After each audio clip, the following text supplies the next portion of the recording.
ప్రార్థనలో నువ్వు మాట్లాడాలనుకునే మాట్లాడేసే తర్వాత నా తండ్రి ఏం మాట్లాడుతున్నాడో ఫస్ట్ విను. కనీసం ప్రార్థన చేయబోయేటప్పుడు కూడా ముందు వాక్యం చదివి అందులో ఆయన ఏం మాట్లాడాడో తెలుసుకొని దాన్ని బట్టి ప్రార్థన చేయి. ఇది దేవునితో నడుచుకోవాల్సినటువంటి విషయం. రోగం వచ్చిందా? రోగం వస్తే ఏం చేయమన్నాడు? రిపోర్ట్ వచ్చింది, ఆ క్యాన్సర్ అనో ఏదో ఇంకొకటనో ఏదో జబ్బు, పెద్ద కంపెనీ జబ్బు అనేదో వచ్చింది. రిపోర్ట్ వచ్చిన రాగానే దేవుడు ఏం చేయమన్నాడు? అసలు దేవుని మనసు ఏం చెప్పింది?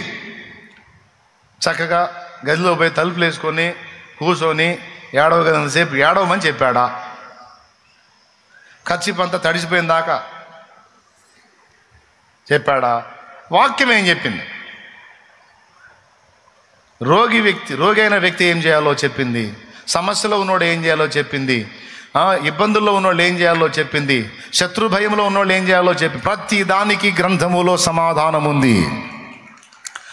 జబ్బు రిపోర్ట్ వచ్చినప్పుడు ముందు చేయాల్సిన పని ఏంటంటే, గ్రంథములో ఏం చెప్పాడంటే ఫస్ట్ మాట భయపడకూడి అని చెప్పాడు. భయపడకు అన్నాడు. రెండవది ఏమన్నా, నిన్ను స్వస్థపరచు యెహోవాను నేనే అన్నాడు. ముందు ఏం చేయాలో వాక్యాన్ని ఆధారం చేసుకోవాలా. ఓకే, కంపెనీ జబ్బు అయితే పర్వాలేదు, దేవుడు స్వస్థపరచగల సత్తా ఉన్నవాడు. నేను దేవుని వాక్యాన్ని నమ్ముతా. వాక్యంలో ఏం చెప్పాడు? నీలో ఎవడైనా నువ్వు రోగి అయినట్లయితే సంఘపు పెద్దలను పిలిచి నూనె రాయించి ప్రార్థన చేయవలన, విశ్వాసయుతమైన ప్రార్థన రోగిని. అట్లాగా నువ్వు రోగం వస్తే ఏం చేయాలో ఉంది. విశ్వాసాన్ని బలపరుచుకోవడానికి పాత నిబంధనలోను క్రొత్త నిబంధనలోను భక్తులు ప్రభువు చేసిన స్వస్థత కార్యాలు తరచుగా ధ్యానిస్తూ ఉంటే విశ్వాసం బలపడుతుంది. నీకు తెలియకుండానే నీ బాడీలో స్వస్థత జరిగిపోతుంది. నీవు స్వస్థత పొందడానికి బోల్డన్ని అవకాశాలు బైబిల్ గ్రంథంలో ఉన్నాయి. వైద్యుల వల్ల కాని విషయాల్లో కూడా ఎన్నో వాటికి దేవుడు అద్భుతమైన సమాధానాలు ఇచ్చి చాలామందిని స్వస్థపరిచి బ్రతికించి తిప్పుతూ ఉన్నాడు ఈ లోకంలో. నమ్మకం లేదా? విశ్వాసం లేదా? లేనప్పుడు జరగదు, ఉంటే చూస్తావు. నమ్ముట నీ చేతనైతే నమ్మువానికి సమస్తము సాధ్యమే అన్నాడు. కాబట్టి ఆ రోగం తగ్గటం సాధ్యమే, సమస్య తీరటం సాధ్యమే, తిరిగి నువ్వు నార్మల్ పొజిషన్కి రావటం సాధ్యమే. కొన్ని ఇబ్బందుల్లో నువ్వు ఇరుక్కుపోయినప్పుడు వాక్యం ఏం చెప్తుంది? కృంగిపోయి కుమిలిపోయి నిరాశలోకి వెళ్ళిపోయి అక్కడే కూలబడమని చెప్తుందా? లేదు లేదు, నేను నీకు తోడై ఉంటాను, నిన్ను ఆ స్థితి నుంచి బయటికి తీసుకొస్తానని వాక్యం చెప్పాడు కదా. యెహోవాకు అసాధ్యమైనది ఏమైనా కలదా? 100 కోటి దరిద్రాలకు అనంత కోటి ఉపాయాలు, 100 కోట్ల సమస్యలకు లెక్కలేనన్ని కోట్ల పరిష్కారాలు దేవుడి దగ్గర ఉన్నాయి, దేవుడి దగ్గర ఉన్నాయి, దేవుడి దగ్గర ఉన్నాయి. కాబట్టి వాక్యం ఏం చెప్పింది? వాక్యం ఎరిగిన వాళ్ళు స్పందించే తీరు ఒక రకంగా ఉంటుంది, వాక్యం తెలియని వాళ్ళు స్పందించే తీరు ఒక రకంగా ఉంటుంది. అందుకే ఫస్ట్ దేవుడు ఏం చెప్పాడో తెలుసుకోండి. వాక్యానికి వచ్చినప్పుడు కూడా ఆ శాలేం రాజు అనేవాడు ఏం మొత్తుకుంటున్నాడో తెలుసుకుందాం, వాడు స్వాపేందో కాస్త అర్థం చేసుకుందాం అనుకొని కూర్చోండి. ఆదివారం కోటం ఇప్పటిదాకా అన్నీ అయిపోయింది, ఇక వాక్యం 4 మొక్కలు ఇంటికి లేచిపోవచ్చు అన్నట్టు ముఖం పెట్టి కూర్చుంటే నీ బొంద అర్థమైద్దా?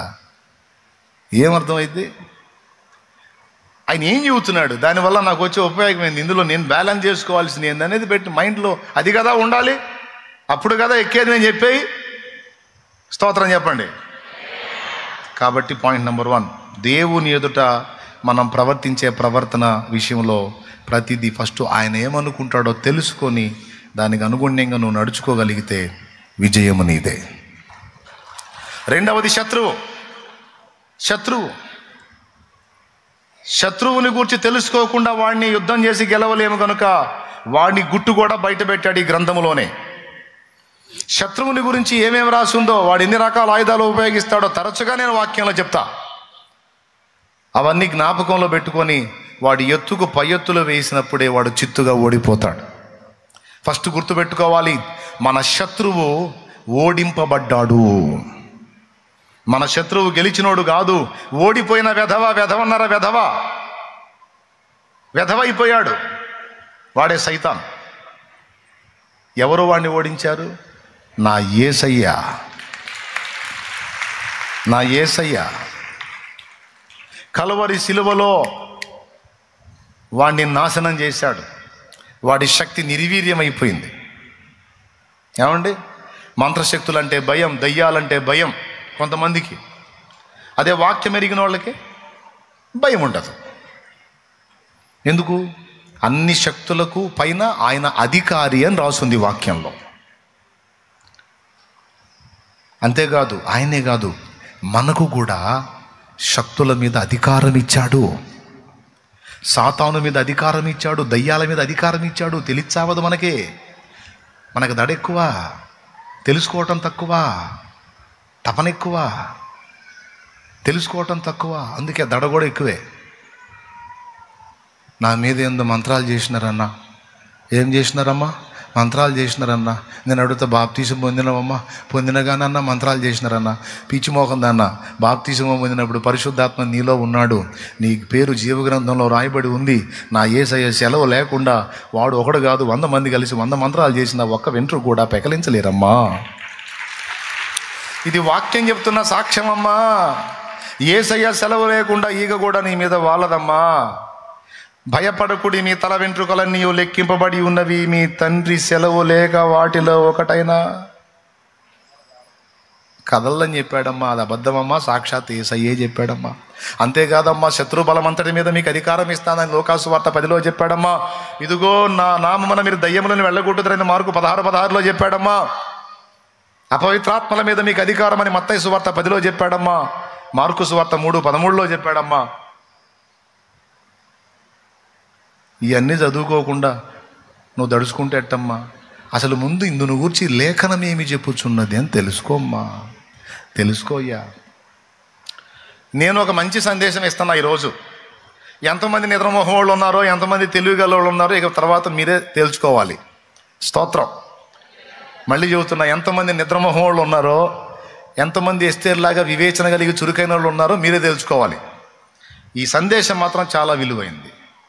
ఏంటంటే, దేవుని ఎదుట తెలుసుకొని నడుచుకునుట, శత్రువు యొక్క సంగతి కూడా తెలుసుకొని నడుచుకునుట. వాడు బలవంతుడా బలహీనుడా? శత్రువు బలవంతుడా బలహీనుడా? మన శక్తితో పోల్చుకుంటే బలవంతుడు, కానీ మనకు తోడై ఉన్న ప్రభు శక్తితో పోల్చుకుంటే వాడు ఓడిపోయిన వాడు, బలహీనుడు, నిష్ఫలుడు. ప్రభు ఆత్మ మనలో ఉన్నది కాబట్టి చెప్తున్నాడు, లోకములో ఉన్నవాని కంటే మీలో ఉన్నవాడు బలహీనుడు అన్నాడా? గొప్పవాడు. ఎవరున్నారు నీలో? నీతోనే ఉండాలని, నీతో ఏకం అవ్వాలని నా ఆశయ్యా. నీతోనే ఉండాలని, నీతో ఏకం అవ్వాలని నా ఆశయ్యా. నాతో సదాకాలం ఉండుటకు పంపబడిన వాడ ఇప్పుడే దిగి రమ్మయ్యా. నాతో సదాకాలం ఉండుటకు పంపబడిన వాడ ఇప్పుడే దిగి రమ్మయ్యా. నాలో నీవు, నీలో నేను, నాలో నీలో నేను కలిసి ఉండాలయ్యా. మనం కలిసి ఉండాలయ్యా. పరిశుద్ధ ఆత్ముడా, యేసు పంపిన వాడవు నీవేగా. పరిశుద్ధ ఆత్ముడా. దేవునికి మహిమ, దేవునికి మహిమ. తండ్రి చిత్తం మనకు తిప్పేవాడు, యేసులాగా మనల్ని మార్చేవాడు, యేసయ్య మనసుని మనకు తెలిపేవాడు పరిశుద్ధాత్ముడు. అహస్వేరోషు యొక్క మనసు హేగే ఎరిగి ఎస్తేర్ను రెడీ చేసినట్టు యేసయ్య మనసు పరిశుద్ధాత్మ ఎరిగి ఆ యేసయ్యకు అనుగుణ్యంగా మనల్ని మౌల్డ్ చేసి రెడీ చేసే పని పరిశుద్ధాత్మ తీసుకున్నాడు, ఆదరణకర్త తీసుకున్నాడు. అర్థమైందా? ఇప్పుడు యేసయ్య మనసు మనకు తెలియజేసేది ఎవరు? గ్రంథమే కాదు, పరిశుద్ధాత్మ గ్రంథములో నుండి మనకు అందిస్తాడు. ఆయన ఎప్పుడు మనతోనే ఉంటాడు, ఇది మర్చిపోవద్దు. పరిశుద్ధాత్ముడు ఎప్పుడు మనతోనే ఉంటాడు, మనలోనే ఉంటాడు. నువ్వెప్పుడు సింగిల్గా ఉండవు. క్రీస్తు రక్తములో కడగబడి మారు మనసు పొంది బాప్తిస్మం పొంది పరిశుద్ధాత్మను పొందిన బిడ్డ, ఆత్మ నీలో ఉన్నాడు, నీతో ఉన్నాడు. నువ్వు ఎప్పుడు ఒంటరివి కాదు, ఎనీ టైం నిన్ను వెంటాడుతూనే ఉంటాడు ఆయన. ఎందుకంటే మనం ఆయన విమోచన దినం వరకు ముద్రించబడ్డామంట, సీల్ వేయబడ్డాం. అది ఎఫెసీ పత్రిక 4 చెప్తున్న సాక్ష్యం. కాబట్టి ఇప్పుడు మనకు ఎవరున్నారు? పరిశుద్ధాత్ముడు ఉన్నాడు. దేవుని అభిష్టాన్ని మనకు తెలియజేస్తాడు. అంతేకాదు, శత్రువు బలాన్ని దెబ్బగొట్టే బలవంతుడు కూడా పరిశుద్ధాత్మే. లోకములో ఉన్నవాని కంటే మనలో ఉన్నవాడు బలహీనుడా బలవంతుడా? అది చెప్పు గట్టి. అంత బలహీనంగా చెబుతారే బలవంతుడు అనేది. బలవంతుడు అనండి. మరి బలవంతుడా?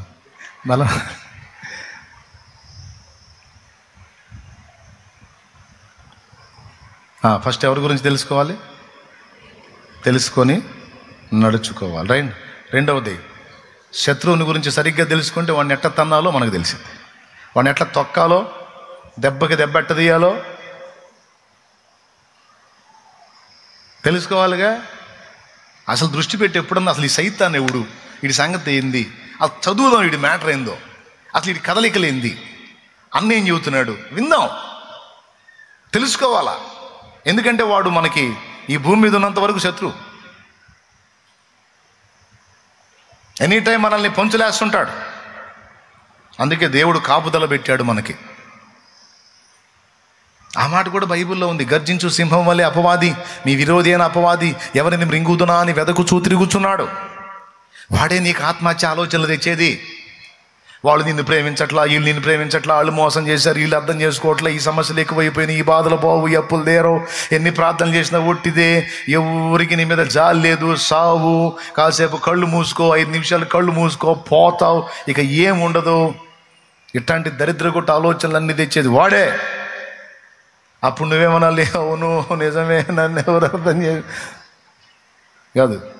ఇలాంటి తలంపులు వచ్చినప్పుడు దేవుని వాక్యాన్ని ఎరిగిన బిడ్డదే ఏస్తున్నాడు, పో సైతానా పో. ఎవడను వాళ్ళు ప్రేమించట్లేదు, వీళ్ళు ప్రేమించట్లేదు అని పనికి మళ్ళీ మాటలు ఎవడి ప్రేమ అవసరం రా నాకు?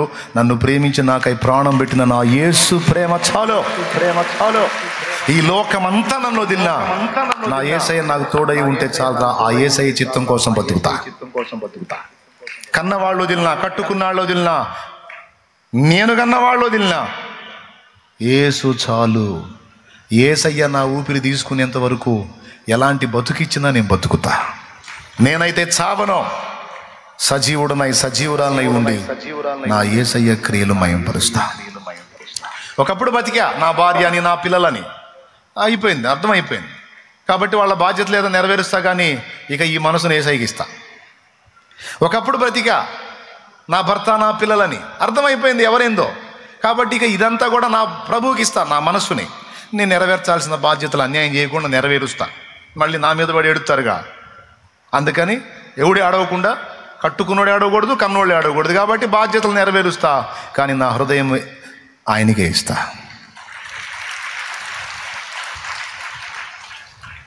ఇంతసేటు మరి నువ్వు కష్టపడుతున్నావు, మరి నిన్ను ఎవరు పట్టించుకోవట్లేదు. ఏడిచారు వాళ్ళు. పట్టించుకుంటే అంత, పట్టించుకోకపోతే అంత. నా దేవుడు ఒకడు మెచ్చుకుంటే చాలు నాకు. ఓకేనా? లేకపోతే ప్రాణం పోయిద్దమ్మా. వాడు మానసిక ఒత్తిడి తీసుకొచ్చి మెంటల్ ట్యాంకులు కుప్పలు కుప్పలుగా అవుతున్నాయంటే కారణం అదే. సాతాను ప్రేరణకు లొంగిపోయి దేవుణ్ణి ఎరిగిన వాళ్ళు కూడా కొంతమంది చావడానికి కారణం అదే. సాతాను కొన్ని టైమ్స్లో ఎంటర్ అవుతాడు, కొన్ని సిచ్యువేషన్స్లో ఎంటర్ అవుతాడు. ఎంటర్ అయ్యి మనల్ని ఆ ప్రెషర్లోకి తీసుకెళ్తాడు. కొంతమంది ఆవేశపడి వెంటనే నిర్ణయం తీసుకొని చచ్చిపోతాడు. చచ్చిపోతే అయిపోయిందా? తీర్పులోకి వస్తారు. దేవుడు జడ్జిమెంట్ చేసినప్పుడు నరకానికి కూడా పంపొచ్చు. కాబట్టి మైండ్ దగ్గర పెట్టుకోండి. సావటం పెద్ద ఈజీ, పెద్ద కష్టమే కాదు, ఈజీగా సావచ్చు. 5 నిమిషాలు కళ్ళు మూసుకుంటే చావచ్చు. సైతాన్ కూడా అదే సలహా చెబుతాడు, 5 నిమిషాలు కళ్ళు మూసుకో, ఈజీగా చావచ్చు. 5 నిమిషాలు కళ్ళు మూసుకుంటే అయిపోయింది. ఏంది ఇక్కడ సినిమా అయిపోయింది, ఇక అక్కడ సినిమా స్టార్ట్ అయింది. ఎందుకు అవసరమా? అవసరంలా. ఆయన ఉన్నాడు. ఈరోజు కాకపోతే రేపు, రేపు కాకపోతే ఈ జీవిత యాత్ర ముగింపు. అసలు ఈ లోకంలో ఉన్నంత వరకు మనకు ఆన్సర్ అయిపోయినా మనకు నిత్య బహుమానం, నిత్యత్వం అక్కడ ఉంది. కాబట్టి ఎన్ని శ్రమలు చుట్టుముట్టినా, పరిష్కారం వచ్చినా రాకపోయినా అధైర్యపడొద్దు. రోషము కలిగి సాతానుకు స్థలం ఇవ్వకుండా వాడిని ఎదిరించి పోరాడు. వాడు తెచ్చే ప్రేరణలు గుర్తుపట్టు. నువ్వు నీతి నియమాలంటే కష్టం, శాలేమన్న చెప్పాడుగా, అధికంగా నీతిమంతుడివై ఉండొద్దు, నీతిమంతురాలవై ఉండొద్దని, కాబట్టి పాపం చేసే అంటాడు. అన్నీ చెప్పాడుగా వాక్యంలో, అధికంగా నీతిగా ఉండొద్దని. అంటే అర్థం ఏంది? అప్పుడప్పుడు పాపం చేసుకోమనేగా. వాడు దుర్మార్గుడు వాక్యాన్ని వంకర తిప్పుతాడు. ఈ ఐడియాలు నీకే వస్తుంటాయి. ఒక దారి అవుతావు, జాగ్రత్త. పాపం చేయమనే ప్రేరణ వస్తే అది సాతాను నుండి వస్తుంది. దేవుని ఆత్మ అయితే అది నీకు ఇవ్వడు. గుర్తుపట్టి ఆ ప్రేరణలను అంచుకొని దేవుని వైపు తిరిగి బ్రతుకు. వాడిని చంపేయి, వాడు తెచ్చే ఆలోచనలు చంపేయి. ఏమన్నా అర్థమవుతుందా నేను చెప్పేది? ఇవన్నీ నువ్వు చేయాలి అంటే ముందు వాడి గురించి తెలుసుకొని ఉండాలి. అందుకే నీ శత్రువుని గురించి నీకు గ్రహింపు ఉండాలి. అంతకంటే ముందు దేవుని గురించి. రైట్. 2